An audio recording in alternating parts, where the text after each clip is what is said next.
Γέροντα, ταλαιπωρούμε από τα πάθη μου. Καταλαβαίνεις ότι υπάρχουν μέσα σου πάθη? Μερικές φορές το καταλαβαίνω. Αυτό είναι καλό.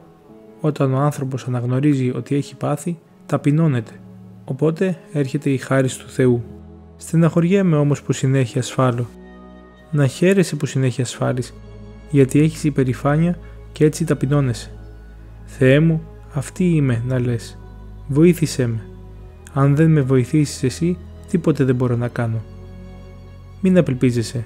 Όταν ασφάλουμε, ξεσκεπάζεται ο πραγματικός εαυτός μας. Τον γνωρίζουμε και προσπαθούμε να διορθωθούμε. Με αυτόν τον τρόπο προχωρούμε θετικά και δεν ζούμε με ψευδαισθήσεις ότι πάμε καλά.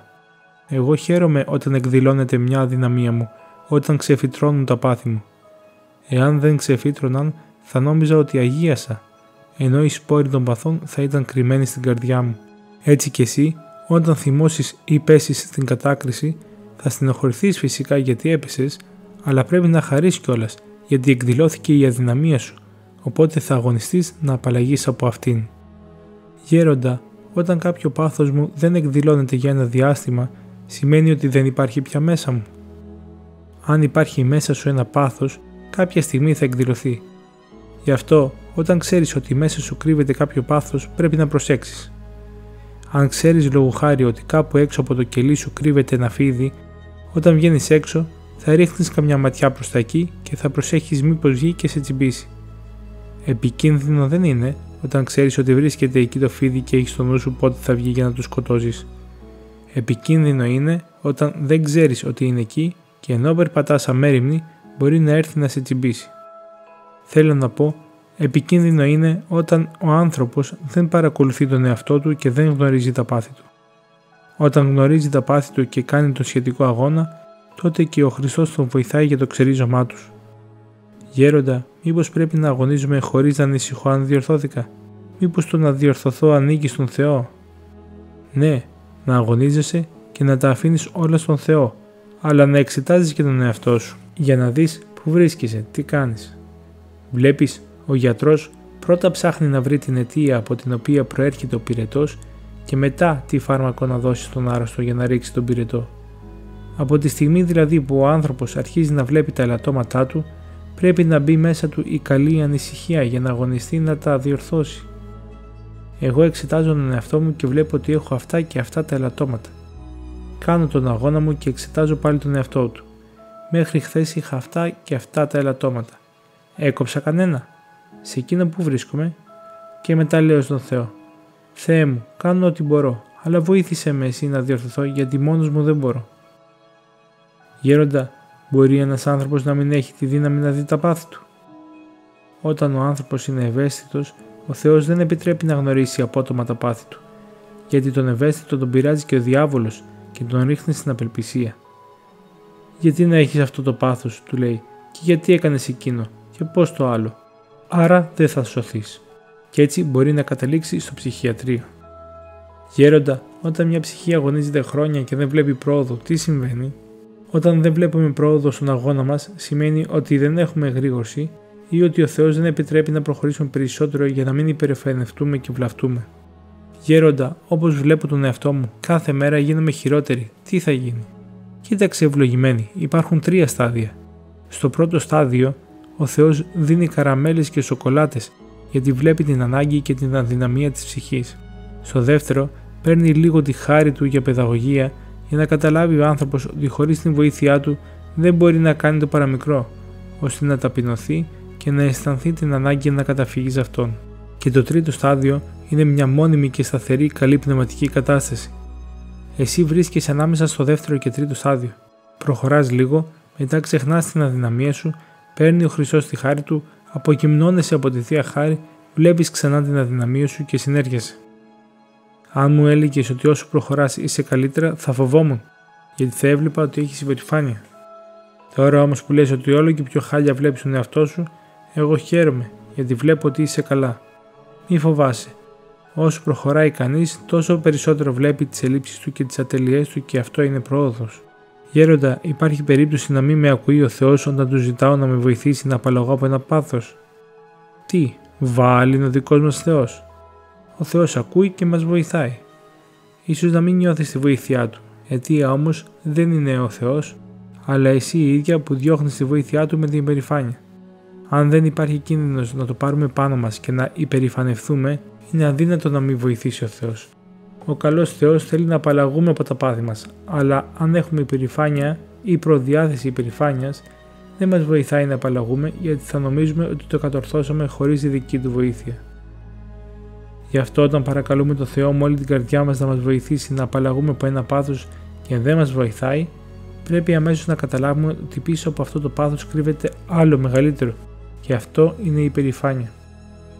Επειδή δηλαδή δεν βλέπουμε την υπερηφάνεια, αφήνει ο Θεός να παραμένει το πάθος που βλέπουμε, π.χ. η γαστριμαργία, η φλιαρία, ο θυμός και άλλα, για να ταπεινωνόμαστε. Όταν συγχαθούμε πια τα πάθη μας από τις συνεχείς πτώσεις μας, γνωρίσουμε την αδυναμία μας και ταπεινωθούμε, τότε μας βοηθάει ο Θεός και ανεβαίνουμε δυο-δυο τα πνευματικά σκαλοπάτια. Γέροντα, βλέπω ότι έχω πολλά πάθη. Ναι, έχεις πολλά πάθη, αλλά και νιάτα έχεις και παλικαριά έχεις για να δουλέψεις και να βγάλεις από το περιβόλι σου τα αγκάθια και να βάλεις κρίνα, ζουμπούλια, τριαντάφυλλα και να αγάλεσαι μετά μέσα στο περιβόλι σου. Τώρα που είσαι νέα, τα πάθη είναι τρυφερά και εύκολα ξεριζώνονται. Βλέπεις και τα αγριόχορτα και αγκάθια να είναι, όταν είναι ακόμη τρυφερά εύκολα ξεριζώνονται. Ενώ όταν μεγαλώσουν, σκληραίνουν και δύσκολα μπορείς να τα πιάσεις για να τα ξεριζώσεις.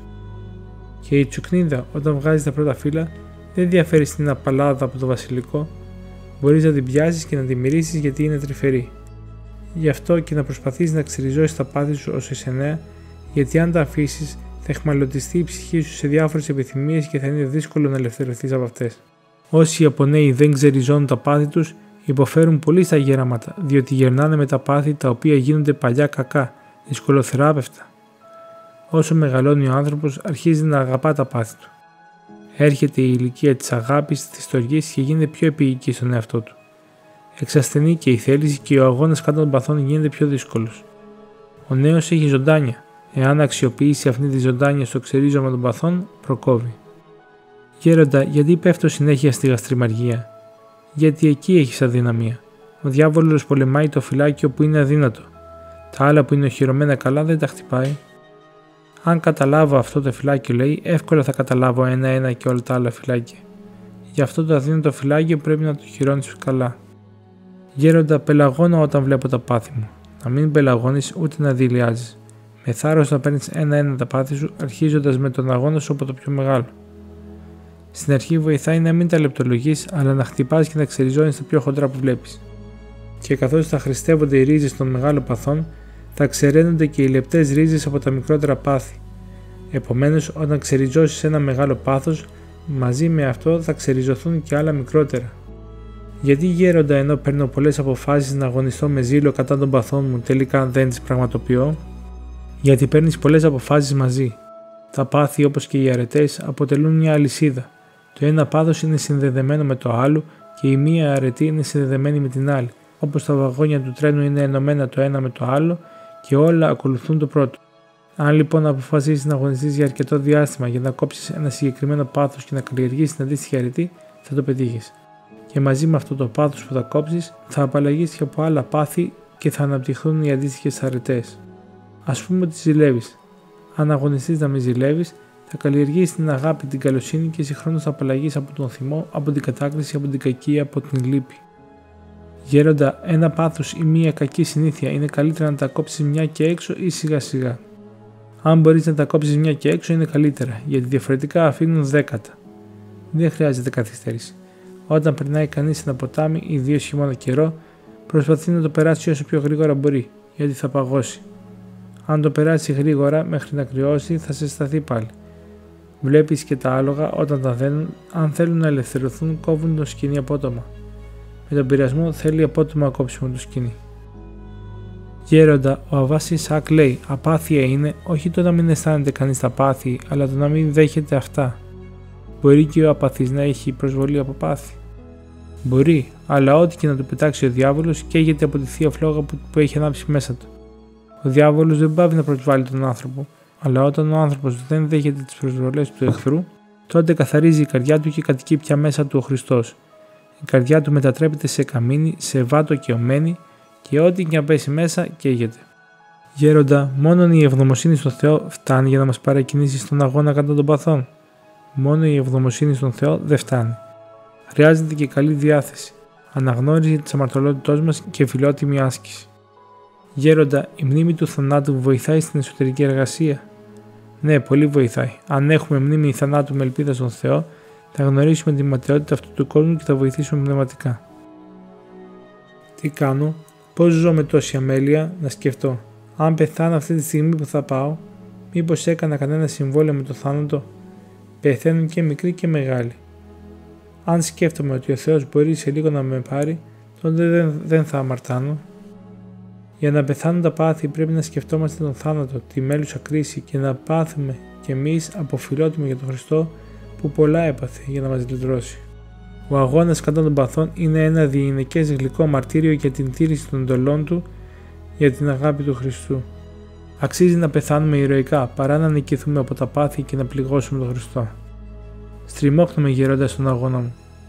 Ένα αγκαθάκι βγάζεις από το δάχτυλό σου και πονάς, πόσο μάλλον να ξεριζώσεις από μέσα σου ένα πάθος. Ύστερα να ξέρεις ότι όταν ένας άνθρωπος καταβάλει προσπάθεια να κόψει ένα πάθος του, τότε ο πειρασμός βάζει εμπόδια και στριμώχνεται ο άνθρωπος. Όπως στριμώχνεται και ο δαιμονισμένος όταν του διαβάζουν εξορκισμούς, γιατί γίνεται αγώνας, παλεύει με τον διάβολο. Έπειτα όμως ελευθερώνεται. Το καθάρισμα του εαυτού μας δεν γίνεται χωρίς κόπο πάντοτε σκουμπιά. Δεν κόβονται αμέσως τα πάθη, όπως και ο κορμός του δέντρου δεν κόβεται αμέσως με μια πριονιά. Το πριόνι κόβει για πολλή ώρα, μέχρι να κοπεί πέρα-πέρα ο κορμός.